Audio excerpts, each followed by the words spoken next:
Hello, good evening students. Welcome to Learn Physics. আজ তোমাদের statistics চ্যাপ্টারের এমসিকিউ যেগুলো করছিলাম সেই এমসিকিউ এর নেক্সট এমসিকিউ গুলোর সলিউশন এবং হিন্টসের ক্লাস করব। তো যে ক্লাসগুলো করছিলাম সেখানে এই এমসিকিউ এর কোশ্চেনগুলো অরিজিনালি হয়তো সবারই এই বইটা পাবে না। যদি তোমরা নিজেরা প্র্যাকটিস করার জন্য এই কোশ্চেনগুলো পেতে চাও তাহলে আমার ডিসক্রিপশানে এই পিডিএফ ডাউনলোড করার লিঙ্ক আছে, সেই লিঙ্কটা থেকে ডাউনলোড করতে পেরে যাবে। মানে এখন দেখে নেওয়ার পর তোমরা যদি ভাবো যে কিভাবে হয়েছে অঙ্কগুলো বুঝলাম, এবারে নিজেরা প্র্যাকটিস করার জন্য এই পিডিএফটা ডাউনলোড করে প্রিন্ট আউট বের করে নিয়ে প্র্যাকটিস করতে পারো। যাদের এই বইটা আছে তাদের কোনো সমস্যা নেই, তারা প্র্যাকটিস করবে বই দেখেই। আর যারা নেই তাদের বলছি পিডিএফটা তোমরা এখান থেকে ডাউনলোড করে নিতে পারো। ঠিক আছে, তো চলো শুরু করি। নেক্সট এমসিকিউ 26-এর যে এমসিকিউটা আছে এখানে যেটা বলেছে বস্তুর সমগ্র ভারকে তার ড্যাশে সঞ্চিত আছে বলে ধরে নেওয়া হয়। অ্যাকচুয়ালি এটা তোমার ভারকেন্দ্রের ডেফিনেশন বলে দিয়েছে। এটা যেহেতু ভারকেন্দ্র বলেছে, ভারকেন্দ্র বললে এটা ভারকেন্দ্র হবে, আর সমগ্র ভর যে বিন্দুতে কেন্দ্রীভূত আছে সেটা ভরকেন্দ্র বলা হয়। এটা তোমার ডি হতো। এটা যেহেতু ভারকে বলেছে সেই জন্য অপশান এটা হবে ভারকেন্দ্র। তারপর 27-এর যেটা বলেছে দুটি কণা এ এবং বি উভয়ই প্রাথমিক অবস্থায় স্থির, পরস্পরের আকর্ষণ বলের প্রভাবে পরস্পরের দিকেও। এই অঙ্কটা তো তোমাদের হয়েছিল, এটা মনে হয় ফার্স্ট ক্লাসেই আছে মনে হচ্ছে, একই অঙ্ক। ওয়েস্ট বেঙ্গল জয়েন্ট পড়েছিল 2017-তে। এটা ভারকেন্দ্রের দ্রুতি। সেক্ষেত্রে ভরকেন্দ্র আর ভারকেন্দ্র সবই তো একই হয়, কারণ অভিকর্ষ ত্বরণ যদি কনস্ট্যান্ট থাকে তাহলে সেক্ষেত্রে ভরকেন্দ্র এবং ভারকেন্দ্র একই কোনো বস্তুর। তো সেই হিসাবে এটা ভরকেন্দ্রের বেগ বা ভারকেন্দ্রের বেগ 0 ছিল, সেই জন্য অপশান ডি এরটা হবে। ঠিক আছে। আচ্ছা, নেক্সট হচ্ছে তোমার 28 যেটা দেওয়া আছে, বস্তুর বাইরে ভারকেন্দ্র থাকে এমন একটি উদাহরণ। ভারকেন্দ্র বাইরে থাকে, এটা বলয়াকার আংটা। আয়তকার পাত যদি হয় কর্ণদের ছেদবিন্দু, ত্রিভুজ হলে মধ্যমার ছেদবিন্দু, আর বলয়াকার আংটা হলে আংটার মধ্যবিন্দুতে থাকে। এরকম যদি একটা আংটা ভাবো, এই আংটাটার কেন্দ্র যেখানে মধ্যবিন্দু, কেন্দ্রতে তোমার হচ্ছে ভরকেন্দ্র অবস্থান করবে এখানে। ঠিক আছে, তাহলে ভারকেন্দ্র এখানেই থাকবে, এই কারণে অপশান সি এরটা হচ্ছে। 29, কোনো বস্তুর ভরকেন্দ্র এবং ভারকেন্দ্রের অবস্থান এক বিন্দুতে হতে পারে কখন না অভিকর্ষ ত্বরণ, বস্তুটার সমগ্র অংশ জুড়ে অভিকর্ষ ত্বরণ যদি কনস্ট্যান্ট থাকে তাহলে এক বিন্দুতে হতে পারে, আর এক বিন্দুতে নাও পারে। কখন না পারে? যদি অভিকর্ষ ত্বরণের পরিবর্তন হয়। যেমন ধরো একটা পাহাড় অনেক উচ্চতা, ভূপৃষ্ঠ থেকে অনেক উচ্চতায় অবস্থিত, স্বাভাবিকভাবে এখানে তার ভরকেন্দ্র আর ভারকেন্দ্র একই বিন্দুতে অবস্থিত না হবে না। কারণ কি, এখানে অভিকর্ষ ত্বরণ বস্তুটার সমগ্র অংশ জুড়ে কনস্ট্যান্ট হয় না। ঠিক আছে। ভরকেন্দ্র মাঝে ও ভারকেন্দ্র উপরে উপরে হতে পারে না, সেটা হবে না। ঠিক আছে, ভরকেন্দ্র মাঝে ভারকেন্দ্র উপরে উপরে থাকবে না, সাধারণত নিচেই থাকে। ভারকেন্দ্রটা নিচে থাকতে পারে যদি থাকে, কিন্তু এখানে এক বিন্দুতে নাও হতে পারে। অপশান বি, এ এবং বি দুটোই তো এখানে হবে, একই বিন্দুতে হতে পারে, এক বিন্দুতে হতে পারে এটা, আর এক বিন্দুতে নাও পারে। এ এবং বি দুটোই তো আছে। ঠিক আছে, দুটোই হবে। অপশান দুটো এখানে দেওয়া আছে, দেখছি দুটোই হবে। আচ্ছা, এখানে বইয়ের যে উত্তরটা এটা আমি দেখলাম, এটা কিন্তু দেওয়া আছে বি এরটা, কিন্তু এটাও হবে। ঠিক আছে, এক বিন্দুতে হতে পারে যখন কোনো নির্দিষ্ট জ্যামিতিক আকার থাকে। আমি যে কন্ডিশনটা বললাম আর কি, যদি বস্তুর সমগ্র অংশ জুড়ে অভিকর্ষ ত্বরণ কনস্ট্যান্ট হয়। তুমি কল্পনা করো না, এই পাতটাকে অনুভূমিক তলে এইভাবে তুমি রেখে দিয়েছো অনুভূমিক তলে, তো সেক্ষেত্রে তার ভরকেন্দ্র আর ভারকেন্দ্র একই থাকবে। আর আমি যদি খুব সূক্ষ্মভাবে বিচার করি, এইভাবে যদি পাতটাকে রাখি উলম্ব তলে, তখন হয়তো বলবে যে বস্তুটার সমগ্র অংশের অভিকর্ষ ত্বরণ এক নয়, তো অর্থাৎ এখানে আর এই জায়গায় একই নয়, তাহলে সেই হিসাবে তখন ভারকেন্দ্র নিচে হবে, ভরকেন্দ্র মাঝে থাকবে। কিন্তু অনুভূমিকভাবে যদি থাকে তাহলে তো সেটা একই হবে, তার মানে হতে পারে, তাহলে হতেও পারে নাও পারে, অপশান এ বি দুটোই কিন্তু হবে। বুঝতে পারলে? আচ্ছা, 30-এরটা যেটা বলছে যে কোনো বস্তুর ভারকেন্দ্র বস্তুর উপাদানের মধ্যে, ভারকেন্দ্র উপাদানের মধ্যে থাকবেই। কখন না, ধরে নাও যদি এটা চাকতি হয়, এটা যদি বৃত্তাকার চাকতি হয়, তাহলে অবশ্যই তার মধ্যে থাকবে। আয়তকার, যেমন আগেরটা বললাম, আয়তকার কোনো যদি ক্ষেত্র হয়, তার ক্ষেত্র হবে, মধ্যে থাকবে। থাকবে না কখন না, সেটা তো আমরা 28-এরটা করলাম, থাকবে না। এইরকম রিং যদি হয় তাহলে তার ক্ষেত্রে থাকছে না। ঠিক আছে, তার মানে এ এবং বি দুটোই হতে পারে এটা। ঠিক আছে, নেক্সট হলো 31। একটি ফাঁপা গোলককে অর্ধেকটা জলপূর্ণ করলে গোলকের ভারকেন্দ্র কোথায় হবে? তাহলে আমরা যদি এরকম ভাবি, ধরো একটা গোলক, এরকম একটা গোলক, তো এই গোলকটার এমনিতে ভরকেন্দ্র কত থাকে? ফাঁপা গোলক যদি হয়, ভরকেন্দ্র থাকে নিশ্চয়ই মাঝে। ঠিক আছে, ভরকেন্দ্র থাকে মাঝে, মধ্যবিন্দুতে।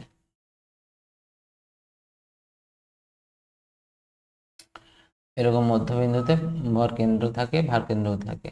ঠিক আছে, এবারে যদি তুমি পুরোটা জল ভর্তি করে দাও, এখানে যদি জল দ্বারা সম্পূর্ণ ভর্তি থাকে, তাহলে সেক্ষেত্রে কি হবে? সেক্ষেত্রে কিন্তু এই বিন্দুতেই তোমার ভারকেন্দ্র থাকবে। ঠিক আছে, তার মানে সেক্ষেত্রেও ভারকেন্দ্র এবং ভারকেন্দ্র একই থাকবে। কিন্তু এদিক থেকে যদি তুমি জলকে কিছু পরিমাণ বের করে দাও, তার মানে যদি খালি হয়ে যায়, তাহলে উপরের অংশটা খালি হয়ে গেল, এই উপরের অংশটা তোমার খালি। এই অংশটা যদি খালি করে দাও, তখন কি হবে? তার তো ভরকেন্দ্র যেখানে ছিল সেখানে থাকবেই, ভরকেন্দ্র যেখানে আছে সেখানে থাকবে, কিন্তু এই অংশটার যেহেতু এই যে উপর থেকে নিচের অংশটা ভারী হয়ে যাচ্ছে, সেই জন্য তখন ভারকেন্দ্র এই জায়গায় কাজ করবে। ঠিক আছে, ভারকেন্দ্রটা এরকম জায়গায় নিচে নেমে যাবে। ঠিক আছে, তার মানে কি বলেছে? একটি ফাঁপা গোলককে অর্ধেক জলপূর্ণ করেছে, মানে অর্ধেকটা করে দিয়েছে, তাহলে উপরের অংশটার ভর কম, নিচের অংশটার ভর বেশি, সেই জন্য ভরকেন্দ্র নিচে যাবে, নিচে যাবে। তাহলে গোলকের কেন্দ্রের নিচে, তাহলে গোলকের কেন্দ্র যদি এটা হয়, তার নিচে হচ্ছে গোলকের কেন্দ্রে, গোলকের উপরে অপশান এটা হচ্ছে গোলকের কেন্দ্রের নিচে। আচ্ছা, বস্তুকে সামান্য বিচ্যুতি করলেও যদি ভূমি থেকে এর ভারকেন্দ্রের উচ্চতার কোনো পরিবর্তন না হয়, তাহলে বস্তুটির সাম্য নিরপেক্ষ সাম্য হবে। সামান্য বিচ্যুতি করছো, কিন্তু তার ভারকেন্দ্রের উচ্চতার কোনো পরিবর্তন হচ্ছে না, এটা নিরপেক্ষ সাম্য, তার ডেফিনেশন থেকে পেয়ে যাবে। যেমন ধরো, এটা উদাহরণ হিসেবে ভাবতে পারো, তোমার যদি এরকম কোনো একটা চোঙাকৃতি কোনো নল হয়, চোঙাকৃতি নলকে তুমি মেঝেতে রেখে গড়িয়ে দিচ্ছ, এটাকে যদি গড়িয়ে দাও, তাহলে সেক্ষেত্রে তার যে ভারকেন্দ্রের অবস্থানটা অতটা না, তার ব্যাসার্ধ যদি হয় আরের সঙ্গে সমান, এটা যেরকম ভাবেই আবর্তন করুক না কেন, এটা কিন্তু ভারকেন্দ্র ভূপৃষ্ঠ থেকে আর উচ্চতায় থাকবে, তাহলে এইটা কি হয়? নিরপেক্ষ সাম্য। ঠিক আছে। আচ্ছা, এরপরে ত্রিভুজাকৃতি বোর্ডের ওজন বলে দিয়েছে ডব্লু। এর 3টি কোণায় 3জন তোমার হচ্ছে একটা ত্রিভুজ, এরকম একটা ত্রিভুজ। আচ্ছা, 3টা বহন করলে, মানে এইখানে একজন ব্যক্তি, এ বিন্দুতে একটা ব্যক্তিকে রাখা আছে, এ বিন্দুতে, বি বিন্দুতে এবং সি বিন্দুতে, 3টা বিন্দুতে 3জন ব্যক্তি যদি থাকে, সেক্ষেত্রে এইটার যদি কোনো একটা ওয়েট থাকে, ধরো না ডব্লু ওজনের বলে দিয়েছে, ডব্লু ওজনের ওয়েট, সেটা কি হচ্ছে? নিচের দিকে ক্রিয়াশীল হচ্ছে, তাহলে এই ডব্লু ওজনটা 3জনের কি হবে? মধ্যে ভাগ হয়ে যাবে। কেন না? এটা যেহেতু তার ভারকেন্দ্রে আছে, ভারকেন্দ্র তো জানো তোমরা, যেমন ওইটা মনে হয় ফার্স্ট যে ক্লাসটা করেছিলাম সেই ক্লাসেই আছে, এরকম জায়গায় ইমভর বস্তু, এরকম জায়গায় ইমভর বস্তু, এখানে যদি ইমভর বস্তু থাকে, তাহলে টোটাল সিস্টেমটার ভরকেন্দ্র তোমার এখানে থাকে, মধ্যমাকয়ের ছেদবিন্দু। সেই রকম ভাবেই যদি এখানে ডব্লিউ ওজনটা প্রযুক্ত হয়, সেই ডব্লিউ ওজনটা 3টে ভাগে ভাগ হয়ে যাবে। তার মানে প্রত্যেক জনের ওজন পড়বে W/3, এটা পাবে W/3, আর এটাও পাবে W/3। ঠিক আছে, সেই কারণে প্রত্যেকটাতে এইটা হবে অপশন এ, এটা ভার বহন করে W/3 বলে। আচ্ছা, দ্বন্দ্বের ভ্রামককে টর্ক বলে, এটা তো ডেফিনেশন। দ্বন্দ্বের ভ্রামককে টর্ক বলা হয়। এত কেজি এবং এত কেজি ভরের দুটি বিন্দু এত মিটার ব্যবধানে আছে, এদের ভরকেন্দ্র এত কেজি বস্তু থেকে এক্স দূরত্বে আছে, সেখানে এক্স কত। ঠিক আছে, এটা তো হচ্ছে ভরকেন্দ্রের স্থানাঙ্কের ফর্মুলা অ্যাপ্লাই করে দিলেই হবে। এক্স ইকাল টু তোমার যেটা হয় m1x1 plus m2x2 divided by m1 plus m2। তাহলে এই এক্স দূরত্বটা বের করতে হবে কোন বস্তু থেকে, এদের ভরকেন্দ্র এত কেজি বস্তু থেকে, মানে এই প্রথম বস্তু, মানে এরকম যদি হয় আর কি, একটা বস্তু একটা বস্তু, এটা ধরে নাও m1, এটা হচ্ছে m2, এখান থেকে এক্স দূরত্বে ভরকেন্দ্র আছে জি, এক্স দূরত্বে। তাহলে জি এর জন্য, এইটার জন্য তুমি কত করবে, m1 into 0 plus m2 into x, x2 মানে তোমার যেটা মধ্যবর্তী দূরত্ব যেটা দেওয়া আছে 0.16 বাই m1 প্লাস m2, এই ফর্মুলা বসিয়ে দিলে তাহলে হয়ে যাবে। ঠিক আছে, তার মানে এইখানে এক্স ইকাল টু, যে অপশানটা তুমি এখানে করবে, m1 হচ্ছে 1.5 into 10⁻³ into 0 plus 2.5 into 10⁻³ divided by, দুটো যোগ করবে, 1.5 2.5 4 হচ্ছে, 4 না 5, 3 4 4 হচ্ছে 4 ডিভাইডেড বাই 4 ইন্টু 10⁻³ তাহলে এখানে 2.5 ডিভাইডেড বাই 4 10⁻³ কেটে যাচ্ছে, আর এখানে তোমার 200 করলে যেটা হবে 25 24 8 24 4/24.6, বি এর অপশনটা হবে একটা। এখানটা একটু মিস্টেক করে ফেলেছি, এখানে দূরত্বটা না গুণ করা হয়নি। ঠিক আছে, এটা দূরত্বটা গুণ করা হয়নি, দূরত্বটা 0.16, ওই জন্য উত্তরটা ভুল এলো। 0.16 গুণ করতে হবে, তার মানে এটা এখানে গুণ করে দিলে 2.5 ইন্টু 0.4,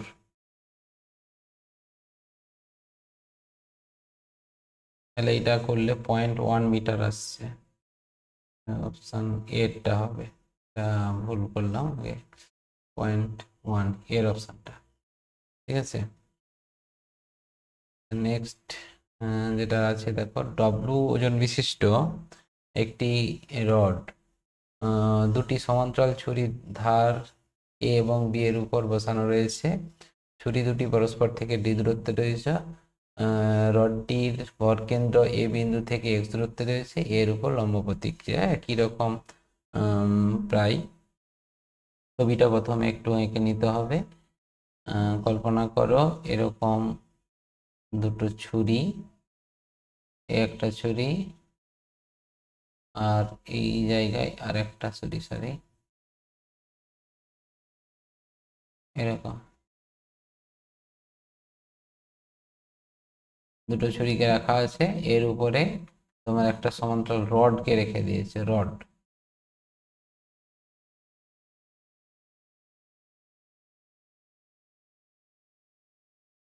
এরকম রডকে স্থাপন করে দিয়েছে। ঠিক আছে, তো এই রডটার ওজন বলে দিয়েছে ডব্লু। ডব্লু নিশ্চয়ই বুঝতে পারছো, তার বারকেন্দ্র থেকে ক্রিয়াশীল হবে ডব্লু। ওজন বিশিষ্ট রড দুটি সমান্তরাল ছুরি এ এবং বি, এটা ধরে নাও এ আর এটা হচ্ছে বি। বসানো হয়েছে ছুরি দুটি পরস্পর থেকে ডি দূরত্বে অবস্থিত, মানে এদের মধ্যবর্তী দূরত্ব এটা হচ্ছে ডি। রডটির ভরকেন্দ্র এ বিন্দু থেকে এক্স দূরত্বে আছে, মানে এই দূরত্বটা হবে এক্স। ঠিক আছে, এক্স দূরত্বে আছে, এর উপর লম্ব প্রতিক্রিয়া। তাহলে এটা যদি ডব্লু হয়, ঠিক যেমনভাবে তোমরা সেই আগের যে করলে না ত্রিভুজের যে অঙ্কটা করলে, যেইটা এটা কি হয়েছিল, টোটাল ডব্লু ওজনটা তিনটা ভাগে ভাগ হয়েছিল, মানে ডব্লু/3 ডব্লু/3 ডব্লু/3 ওজন প্রযুক্ত হয়েছে, তার মানে লম্ব প্রতিক্রিয়া। তুমি কল্পনা করো না এই কোশ্চেনটার ক্ষেত্রে ব্যক্তিদের ব্যক্তি বদলে তোমার যদি এই জায়গায় ছুরি থাকতো, ছুরি মানে ওই রকম যেমন বললাম, ছুরি যদি হয় তাহলে এখানে ডব্লু/3 ওজন ছুরির উপর প্রযুক্ত হচ্ছে, তাহলে ছুরিও নিশ্চয়ই একই পরিমাণ প্রতিক্রিয়া বল দেবে। তাহলে এই জায়গায় কি হবে না, এখানে তোমার ডব্লু যদি হয়, এইখানে তোমার প্রযুক্ত হচ্ছে, মানে এ ভার বহন করছে ডব্লু/2, আর এও ভার বহন করবে ডব্লু/2। তাহলে স্বাভাবিকভাবেই এদিকে লম্ব প্রতিক্রিয়া তুমি পাবে r/2, সরি ডব্লু/2 লম্ব প্রতিক্রিয়া, এটা ডব্লু/2, আর এইটাও হবে কিন্তু ডব্লু/2, মানে যতটা ওজন প্রযুক্ত হবে ততটাই তোমার লম্ব প্রতিক্রিয়া পাওয়া যাবে। ঠিক আছে, তাহলে এটা ডব্লু/2। আচ্ছা, তাহলে এবারে বলেছে এর উপর লম্ব প্রতিক্রিয়া, মানে ডব্লুটাকে বের করতে হবে এদের টার্মে। তাহলে এটা ভরকেন্দ্রের যে স্থানাঙ্কের যে ফর্মুলা, মানে এক্স সমান কত, ডব্লু/2 ইন্টু 0 প্লাস ডব্লু/2 ইন্টু ডি ডিভাইডেড বাই ডব্লু/2, মানে ডিভাইড বাই ডব্লু আর কি, ডব্লু/2 প্লাস ডব্লু/2 ডব্লু হয়ে যাবে। তাহলে এখান থেকে তোমাকে বের করতে হবে কেন লম্ব প্রতিক্রিয়া, ডব্লুর ভ্যালুটা বের করতে হবে। এটা 0 হয়ে যাচ্ছে, তাহলে এখানে W into x, W W কেটে যাবে, দেখো ডব্লু বাই ডি/2। তাহলে এখানে তোমার, যাই হোক, এখানে তোমার ভর কেন্দ্রটা মানে এক্স এর ভ্যালুটা এটা ডি/2, এটা আমরা জানতে পারলাম আর কি, মধ্যবিন্দুতে রডটার ভর কেন্দ্র আছে। ঠিক আছে, তো এখন এই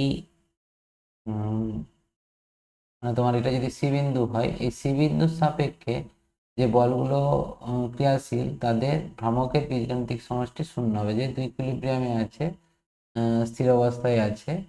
তার মানে একটা ইকুয়েশন তো আমরা পেয়েই গেলাম, মানে ডব্লু ইকাল টু তোমার হচ্ছে ডব্লু/2 প্লাস ডব্লু/2। মানে এক্ষেত্রে ডব্লু/2টা বের করতে হবে আর কি, মানে এটাকে আমি বলছি এন এ, নর্মাল রিয়েকশন, এটা হচ্ছে এনবি। তাহলে এন এ সমান কত, ডব্লু/2, এনবিটাও ডব্লু/2। এখন ভ্রামকগুলো যদি নিয়ে নিই, তাহলে দেখো তোমার N A into X equal two NB into এই দূরত্বটা কত হবে, d-x, মানে এটাও তোমার d-x আর d-x। ঠিক আছে, তাহলে এখানে x ধরেই করতে হবে, তোমাকে এই ক্যালকুলেশনটা করার দরকার নেই। কারণ এখানে উত্তরটা তোমার x3 আছে, তাহলে x ধরেই করতে হবে, মধ্যবিন্দু আমরা ধরবো না। তার মানে এখানেও মধ্যবিন্দু যদি না হয় তাহলে ডব্লু/2 আর ডব্লু/2 কিন্তু হবে না, মানে এটা তখন এন এ আর এন বি এটা ধরেই করতে হবে। ঠিক আছে, মানে দুটোতে আলাদা আলাদা তোমার প্রতিক্রিয়া বল তোমার পাওয়া যাবে। এটা তোমার হয়ে যাবে এন এ, এটা হবে এন বি, যেহেতু এক্স ধরেই বলেছে। এটা যদি মধ্যবিন্দু হতো তাহলে তোমার কিন্তু এটা ডব্লু/2, এটা ডব্লু/2 হতো। ঠিক আছে, তাহলে এইখান থেকে তোমাকে এন, হ্যাঁ, তাহলে এই ইকুয়েশনটা আর একটা লিখে নিতে পারবো, N A plus N B এটা সমান ডব্লু। ঠিক আছে, তাহলে এখান থেকে তোমাকে এন এটা দরকার, তাহলে এন বি সমান কত লিখবো, ডব্লু মাইনাস এন এ। তাহলে এখানে N A into X equal to N B, N B জায়গায় W minus N A into D minus X. ঠিক আছে, এবারে এটা ক্যালকুলেশন করতে হবে তোমাকে। N A into X equal to, এটা হয়ে যাবে W D minus W into X, তারপর minus N A into D plus N A into X. তো এখান থেকে এন এ এক্স কেটে গেল, এটা বাদ হয়ে যাবে। তাহলে এইদিকে এটা চলে এলে N A into D equal to, এখান থেকে ডাব্লু কমন নিলে ডি মাইনাস এক্স, অতএব এন এ এটা equal to W into D minus X by D. তার মানে অপশান বি এরটা আসছে, বি। নেক্সট দেখা দেওয়া আছে 37, কোনো সংস্থার উপর ক্রিয়াশীল টর্ক না থাকলে, অর্থাৎ টর্কের মান শূন্য হলে যেটি ধ্রুবক থাকবে। টর্ক শূন্য হয় মানে কি, কৌণিক ভরবেগ ধ্রুবক থাকবে। যেমন বল যদি শূন্য হয়, রৈখিক ভরবেগ ধ্রুবক থাকে, সেরকম টর্ক শূন্য মানে কৌণিক ভরবেগ ধ্রুবক থাকবে। ঠিক আছে, কারণ তোমরা যে ফর্মুলাটা জানো, tau equal to I alpha. ঠিক আছে, তার মানে I omega one minus I omega two by T. ঠিক আছে, তার মানে এখানে যদি টর্ক 0 হয়, তাহলে I omega one equal to I omega two, মানে কৌণিক ভরবেগটা কনস্ট্যান্ট হয়ে যায়। ঠিক আছে, আচ্ছা, বলের ভ্রামক বা টর্ক কি ধরনের রাশি? এটা তো একটা ভেক্টর রাশি। আচ্ছা, এরপরে 39 যেটা বলেছে, বলের ক্রিয়ায় বস্তু দক্ষিণাবর্তী হয়ে ঘড়ির কাঁটার দিকে ঘুরতে চেষ্টা করলে তাহলে বলের ভ্রামককে ড্যাশ ধরা হয়। কারণ এখানে বলের ভ্রামকের অভিমুখ অনুযায়ী তোমার এটা পজিটিভ হবে না নেগেটিভ হবে। তাহলে এই অক্ষীয় ভেক্টর, বলের ভ্রামক তো অক্ষীয় ভেক্টর, তাহলে অক্ষীয় ভেক্টরের অভিমুখ নির্ণয় করার জন্য তোমরা জানো যে এরকম যদি কোনো একটা তল হয়, এই তলের এরকম বিন্দুতে একটা ডান পাকের স্ক্রুকে যদি বসানো হয়, দিয়ে বস্তুর ঘূর্ণনের দিকে, যেটা বৃত্তীয় গতি পড়েছ, বস্তুর ঘূর্ণনের দিকে যদি স্ক্রুটাকে ঘোরানো হয়, তাহলে স্ক্রু দেখবে তখন নিচের দিকে প্রবেশ করছে। তাহলে নিচের দিকটা মানে কি, এদিকটা যদি তোমার ওয়াই অক্ষ হয় আর এটা যদি এক্স অক্ষ হয়, তাহলে বুঝতেই পারছো এটা নেগেটিভ ওয়াই অক্ষ বরাবর যাচ্ছে, সেই জন্য এটাকে ঋণাত্মক ধরা হয়। ঠিক আছে, মানে যখন নিম্নমুখী হবে সেটা ঋণাত্মক, আর ঊর্ধ্বমুখী হলে ধনাত্মক। তো সেই হিসাবে এটা কিন্তু ঋণাত্মক হচ্ছে, ঘড়ির কাঁটার দিকে যদি ঘোরানো হয়। আচ্ছা, নেক্সট হচ্ছে তোমার 40, এখানে 0.1 মিটার ব্যাসের একটি চাকায় জড়ানো তার থেকে এত কেজি ভরের একটি বস্তুকে স্থিরভাবে ঝোলানো হলো, চাকার অক্ষর সাপেক্ষে টর্ক কত হবে?